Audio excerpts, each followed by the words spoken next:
Hello tout le monde, c'est Audrey, j'espère que vous avez faim et que vous allez tous très bien. On se retrouve aujourd'hui pour une vidéo que vous m'avez beaucoup demandé, l'after batch cooking. Ce que je vous propose aujourd'hui, c'est de découvrir comment je réchauffe tous mes plats de batch cooking. Est-ce que je le fais à la poêle, au four, bref, vous allez tout découvrir dans cette vidéo. Je vais vous montrer comment je mets sous vide. Est-ce que je mets au frais, est-ce que je congèle ou pas? En tout cas, vous m'avez posé beaucoup de questions et vous allez voir que du coup, c'est vraiment ultra simple. Ce que je vous propose de découvrir dans cette vidéo, c'est bien sûr de vous montrer comment je réchauffe mes plats, mais aussi comment je les présente parce que je customise avec des petites choses et comme ça vous permettra de découvrir vraiment une vidéo authentique. Alors certes, elle m'a pris plus de temps parce que j'ai dû filmer le batch cooking plus évidemment chaque soir, mais je pense que ça vaut le coup. Vous me direz en tout cas si cette vidéo vous plaît. Allez, en attendant, c'est parti pour cet after batch cooking. Alors, bienvenue dans cette nouvelle vidéo qui du coup va s'appeler un peu une sorte d'after batch cooking. Comment je fais pour mettre sous vide, congeler ou pas, je vais vous dire tout ça dans cette vidéo. Donc là, je vais mettre tout simplement mon petit velouté d'automne dans un pot. Alors, vous pouvez mettre soit dans les sachets, soit dans les pots. J'ai investi dans pas mal de pots comme ça. Pour tout ce qui est liquide, je préfère vraiment utiliser ce genre de récipient. Et tout ce qui est un peu plus sec, ou en tout cas où il n'y a pas trop de sauce, je préfère mettre sous vide avec la machine et avec le plastique scellé. Allez, c'est parti, je ferme. Et là, en fait, il y a un petit verrou. Je le mets de ce côté-là et je vais placer tout ça sous vide. Ce qui concerne les udon au bœuf sauté, sauce huître, comme il y a de la sauce, je vais placer ça dans un grand récipient. Je ferme, je lock et ça part sous vide. Allez, je vais faire pareil avec le poulet façon cajun. Attention, les plats en sauce comme ça, ce que je vous conseille, c'est de bien essuyer les rebords avant de mettre sous vide. Voilà, impeccable. Et même punition que pour les autres. Je ferme. Je continue avec la poêlée végétarienne curry japonais.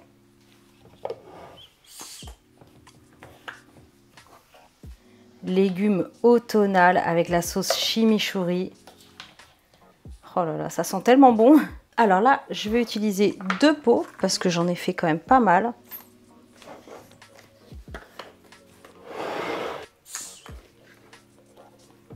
Je vais commencer du coup avec un sachet parce qu'il me faudra le sachet pour mettre sous vide au niveau des pâtes des udon. Hop, donc là, j'ai scellé le bas.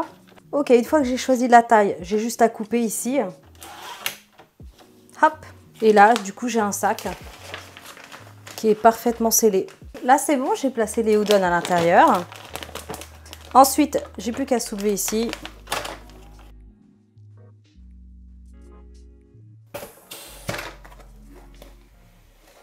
Et voilà, impeccable. Et là, les udon ne bougeront pas. Ensuite, pour ce qui est mis sous vide au niveau des boîtes, tout simplement ici, vous avez comme un petit aspirateur. Je le place tout simplement au-dessus et j'appuie pour mettre sous vide. Une fois que c'est fini, je peux le détacher facilement. Et là, c'est impeccable, vous voyez, la petite valve ici, elle est bien enfoncée, donc c'est bon. Je vais faire la même chose avec le reste. Je vais juste vous montrer ici de plus près quand la valve est aspirée à l'intérieur et que le vide est bien fait. Attention, donc regardez bien ici.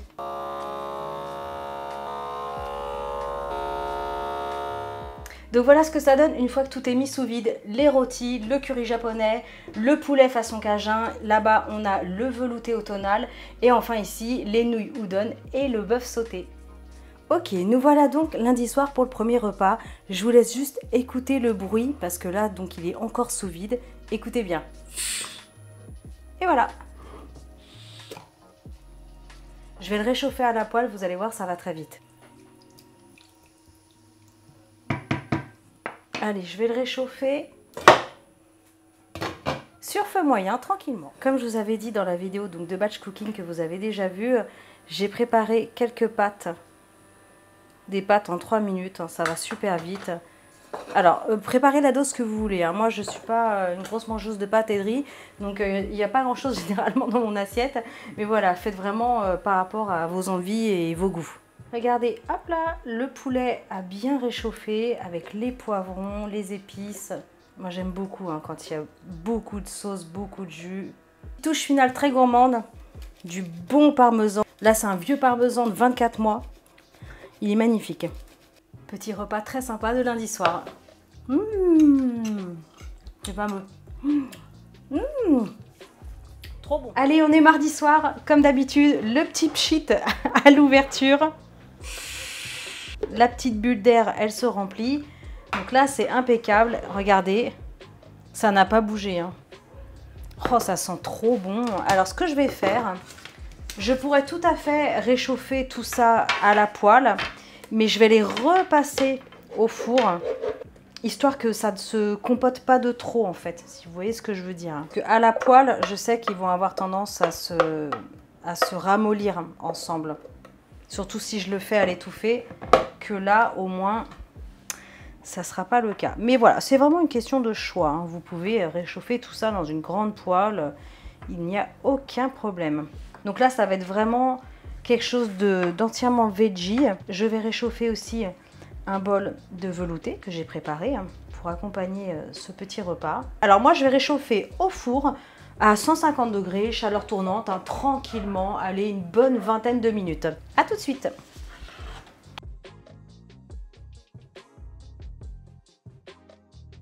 Ok, on a donc nos petits légumes juste ici. Là, j'ai servi le velouté, je l'ai réchauffé, j'ai mis un peu de persil, du paprika, un mélange de graines de sésame et de graines de courge. Et pour terminer votre jolie présentation, je vais tout simplement mettre des petits copeaux de parmesan. Vous avez un repas de rêve. Allez, dégustation! Ils ont bien gardé du coup le croquant. Vraiment, je vous conseille pour le coup là de le faire au four. Je suis super contente. Allez, regardez, velouté. Oh là là là là, c'est fameux. C'est fameux. Vous allez vous régaler. Comme je vous disais, ce soir, c'est végétarien. J'espère vraiment en tout cas que ce format vous plaît parce que je me donne du mal pour vous. On continue cette vidéo. Allez, c'est parti. On est donc mercredi soir et là, je vais réchauffer le bœuf sauce huître avec les fameuses udon. Allez, c'est parti. Je vais retirer l'air.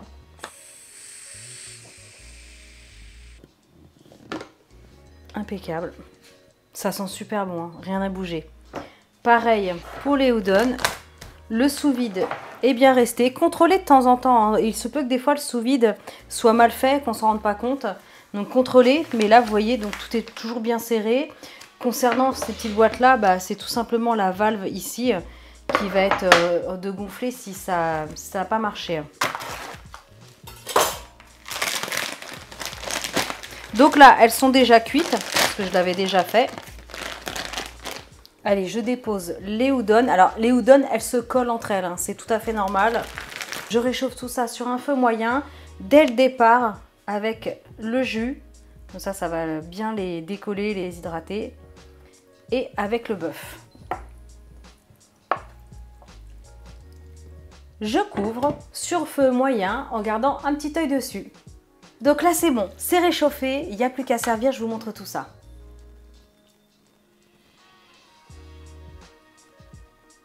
Ensuite, j'ajoute toujours des petites graines de sésame, cette fois-ci des graines de sésame blondes.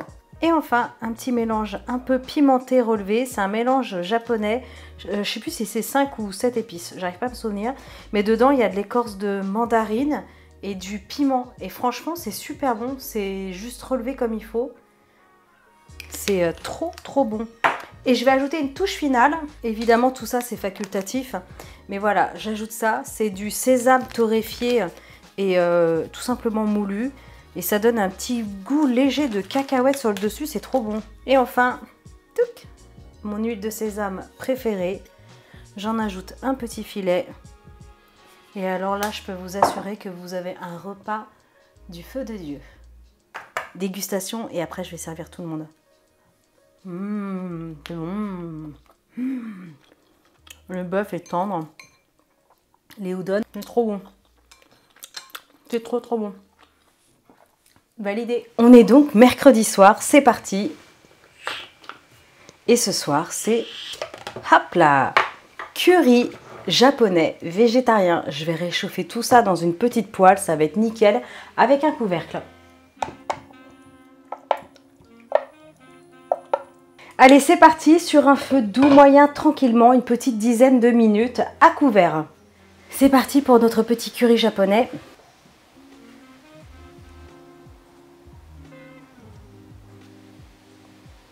Un petit peu de graines de sésame noir sur le dessus. Et on est bon, un joli curry végétarien. Franchement, ça le fait, regardez. Ça sent tellement bon. Et vous avez vu, hein, aucun ingrédient spécifique. Vous n'avez pas d'excuses. Hein. C'est parti, dégustation. Un petit peu de riz, regardez. Un peu de sauce, poireau.